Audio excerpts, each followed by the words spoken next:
Assalamualaikum warahmatullahi wabarakatuh. Selamat pagi Ibu dosen dan teman-teman. Perkenalkan, nama saya Muhammad Irfan Zidni, NIM akhir 063. Di sini saya akan menjelaskan tentang sejarah kodifikasi hadis.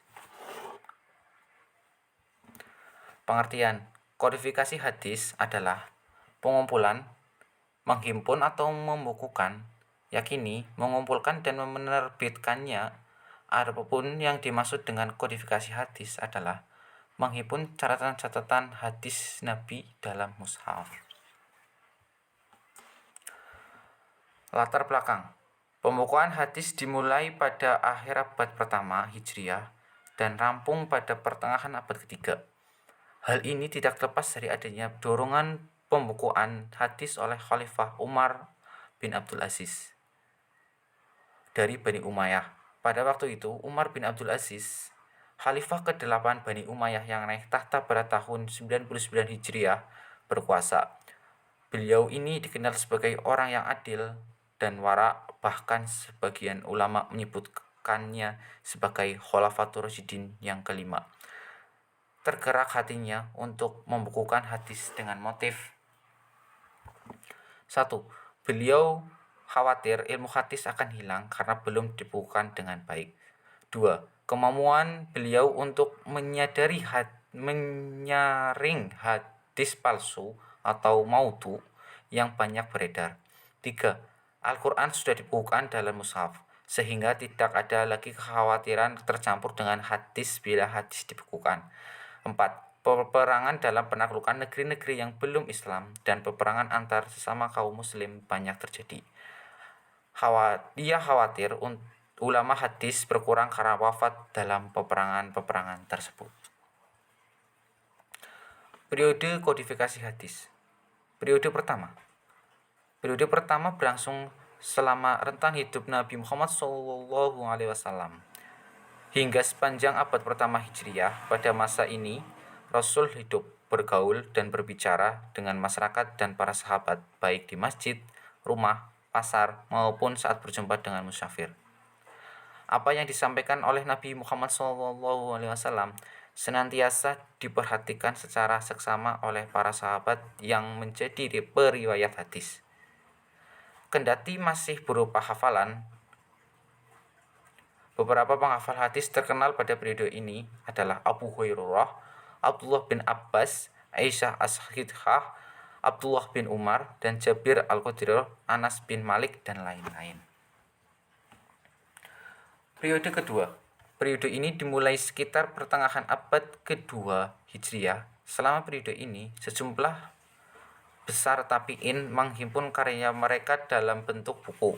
Beberapa penghimpun hadis pada periode ini adalah Muhammad bin Shihab Az-Zuhri. Ia dianggap sebagai ulama hadis terbesar di zamannya.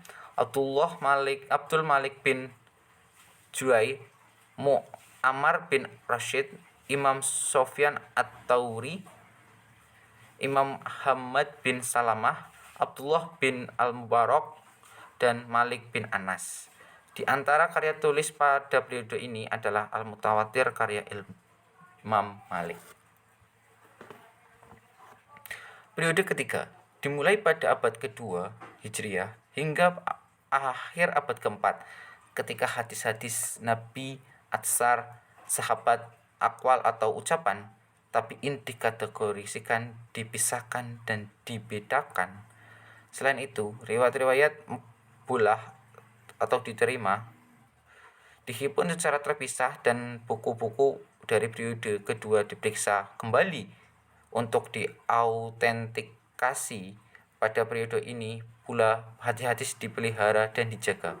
Hal ini diwujudkan pada para ulama untuk mengformulasikan ilmu-ilmu yang berkaitan dengan hadis. Dalam hal ini lebih dari 100 ilmu hingga menghasilkan ribuan buku mengenai hadis.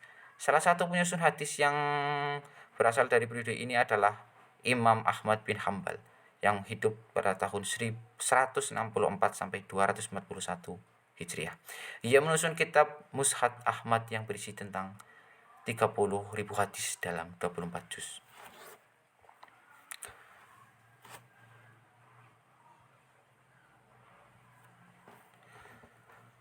Periode keempat. Periode ini dimulai pada abad ke-5 hingga hari ini. Karya-karya yang dihasilkan dalam periode ini antara lain penjelasan syarah, catatan kaki atau hasiyah, dan penerjemah buku-buku hadis ke dalam bahasa. Pada periode ini, para ulama yang menyusun hadis dengan mencuplek dari kitab-kitab yang pernah ditulis dan disusun pada abad ketiga. Ulama hadis selanjutnya ia lalu menyusun syarah atau penjelasan dari buku-buku penjelasan hadis di atas.